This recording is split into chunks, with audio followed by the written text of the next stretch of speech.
Did you ever notice how a grateful heart can make even a simple life feel vast, and how a blind heart can make abundance feel like famine?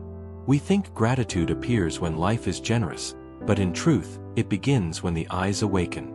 What we call emptiness is often only unseeing. Tonight, within stone walls built 5 centuries ago, one man will learn that gratitude does not wait for fortune.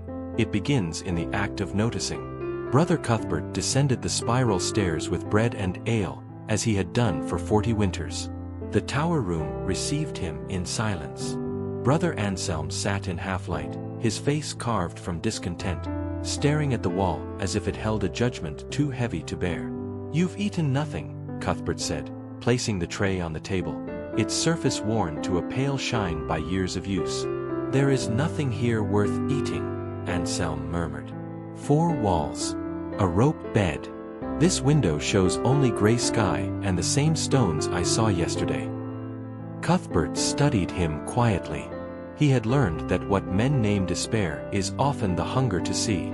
Without a word, he drew his chair close and rested his gnarled hands on the edge of the table. "Tell me what you see when you look at that bread."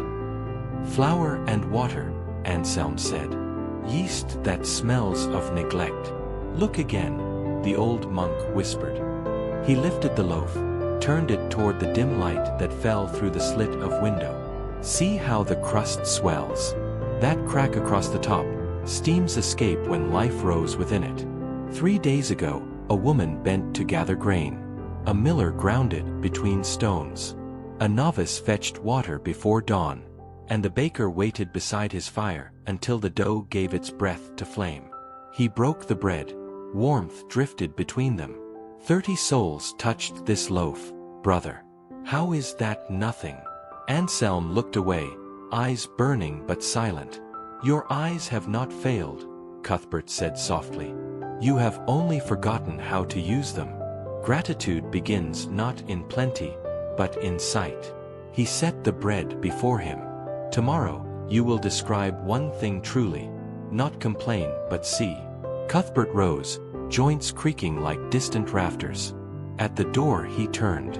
"To notice deeply," he said, "is love made visible."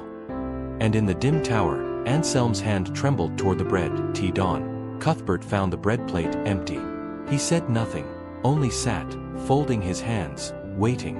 The morning light crept through the narrow window, soft and uncertain. "The window," Anselm began slowly, as though pulling thoughts from deep water. "I watched it this morning. The light changed. First it was gray, like cold stone. Then it became silver.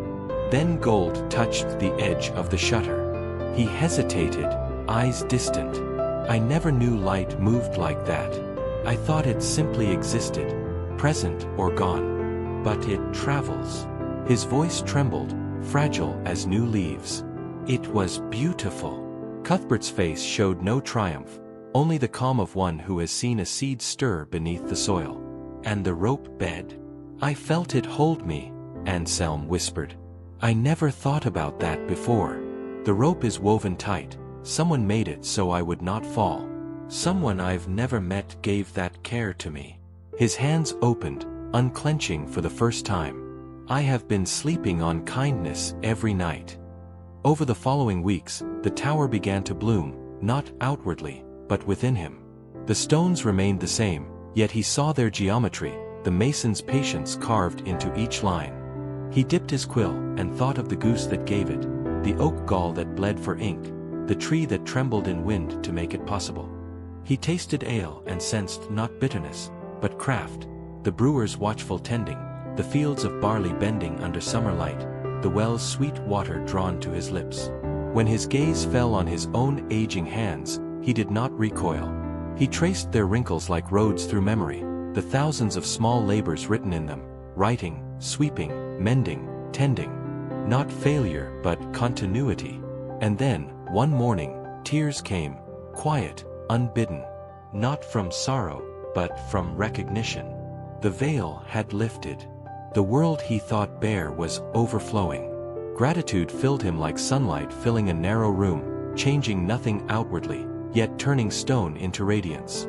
When Cuthbert entered that afternoon, he found Brother Anselm smiling, holding the bread as if it were gold. From this story we learn, gratitude is not born from owning much, but from noticing deeply.